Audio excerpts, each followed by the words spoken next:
नमस्कार दोस्तों।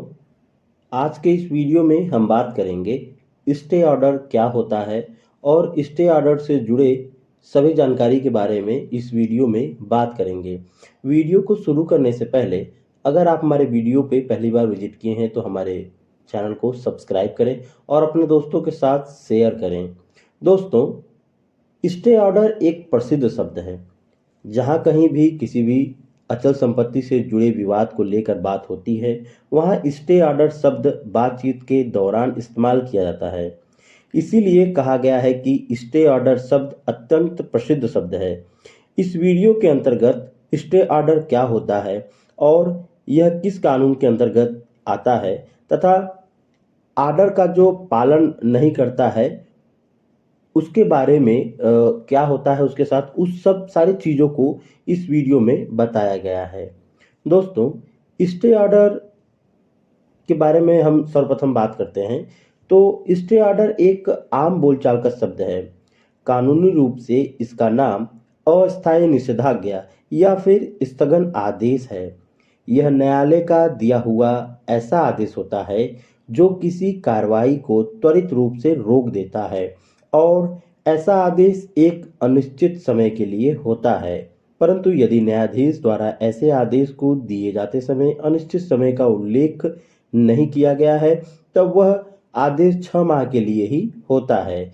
कभी-कभी अचल संपत्ति के विवाद में ऐसी परिस्थिति उत्पन्न हो जाती है जब किसी पक्षकार के हितों पर विपरीत प्रभाव पड़ रहा है। तब न्यायालय मामले में हस्तक्षेप कर अस्थायी निषेधाज्ञा आदेश पारित कर देता है, यानी कि स्टे ऑर्डर दे देता है। जैसे कि किसी व्यक्ति के खेत पर किसी कानूनी प्रक्रिया को बताकर कब्जा किया जा रहा है, तब वह व्यक्ति उस कब्जे के विरुद्ध प्राथमिक स्तर पर न्यायालय में कोई भी वाद स्थापित करता है। ऐसे वाद को किए जाने के बाद यदि संबंधित पक्षकार खेत पर अवैध कब्जा करने पर अड़ा रहता है, तब पीड़ित पक्षकार उच्चतम स्तर के न्यायालय में, जहां जिला न्यायालय और उच्च न्यायालय में भी शामिल है इसमें, ऐसे स्थिति में अस्थायी निषेधाज्ञा के लिए परिवाद प्रस्तुत कर सकता है तथा न्यायालय से निवेदन कर सकता है कि उसे मामले को स्थगन आदेश पारित किया जाए।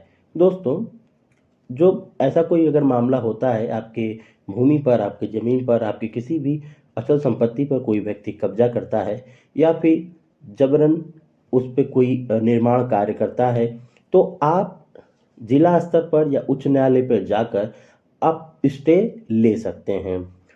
इस प्रकार का स्टे ऑर्डर सिविल प्रक्रिया संहिता के आदेश 39 और नियम 1 और 2 के तहत प्रस्तुत किया जाता है।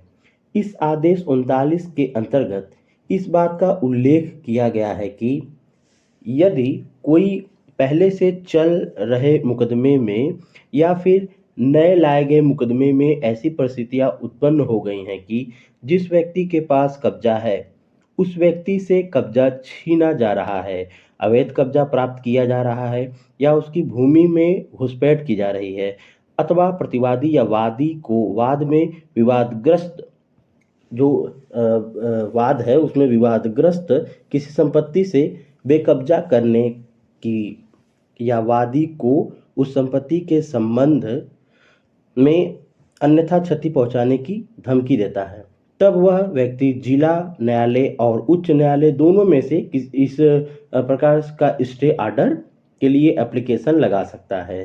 दोस्तों, न्यायालय इस एप्लीकेशन को प्राप्त करने के बाद मामले की गंभीरता को देखता है और अगर उसको लगता है कि शीघ्र से शीघ्र सुनवाई करना चाहिए तो वह शीघ्र सुनवाई करता है।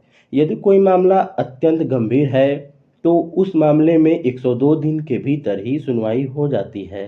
पर कोई मामला अधिक गंभीर नहीं है, तब ऐसी सुनवाई 15 से 20 दिनों के भीतर भी की जाती है। दोनों ही पक्षकार को न्यायालय में उपस्थित होकर एक दूसरे के तथ्य से न्यायालय को अवगत कराना होता है।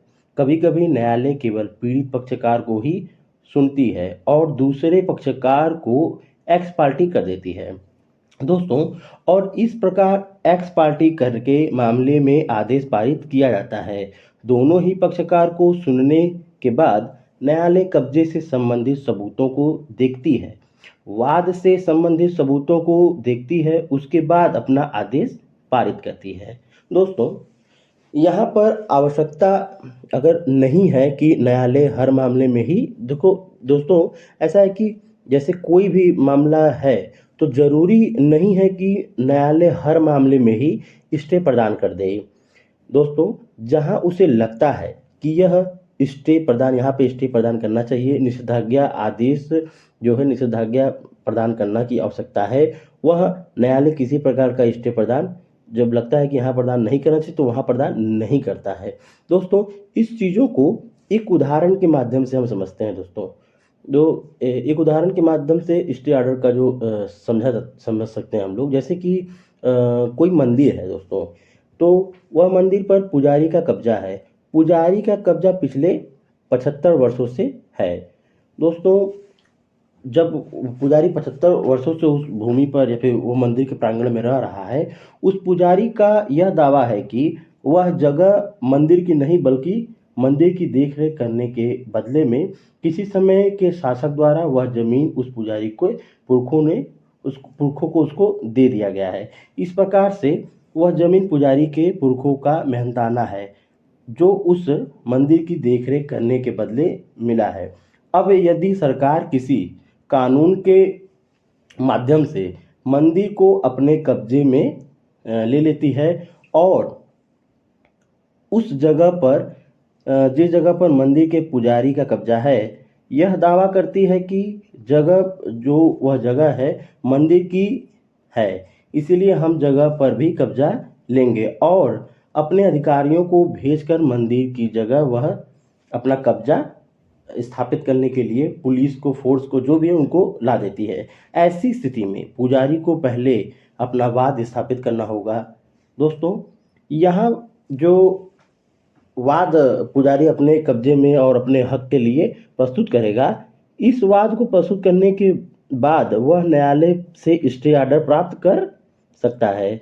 यहाँ ध्यान देना यह होगा कि स्टे ऑर्डर किसी भी ऐसे मामले में प्रस्तुत किया जा सकता है जो केवल स्टे ऑर्डर के लिए ही प्रस्तुत किया गया हो। न्यायालय में जो मुकदमे चल रहे होते हैं उनके भीतर स्टे ऑर्डर प्रदान किया जाता है। दोस्तों, अब बात करते हैं स्टे ऑर्डर का पालन जो है उसके बारे में।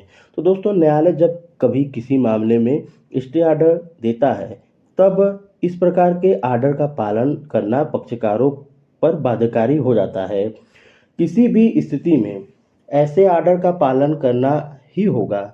न्यायालय ने यदि किसी मामले में यह स्टे ऑर्डर दिया है कि भूमि की स्थिति जो कि तो रहने दी जाए, तब भी उसके आदेश का पालन नहीं किया जाता है, ऐसे घुसपैठ की जा रही है या फिर उसमें कोई निर्माण कार्य किया जा रहा है, तब व्यादेश की अवज्ञा या भंग के परिणाम स्वरूप सिविल प्रक्रिया संहिता के आदेश 39 नियम 1 के अंतर्गत न्यायालय आदेश का पालन नहीं करने वाले पक्षकार की संपत्ति कुर्क भी कर सकती है तथा उसकी संपत्ति को बेचकर पीड़ित पक्षकार को हुई नुकसान की भरपाई भी करवा सकता है तथा 3 महीने का सिविल कारावास भी दे सकता है।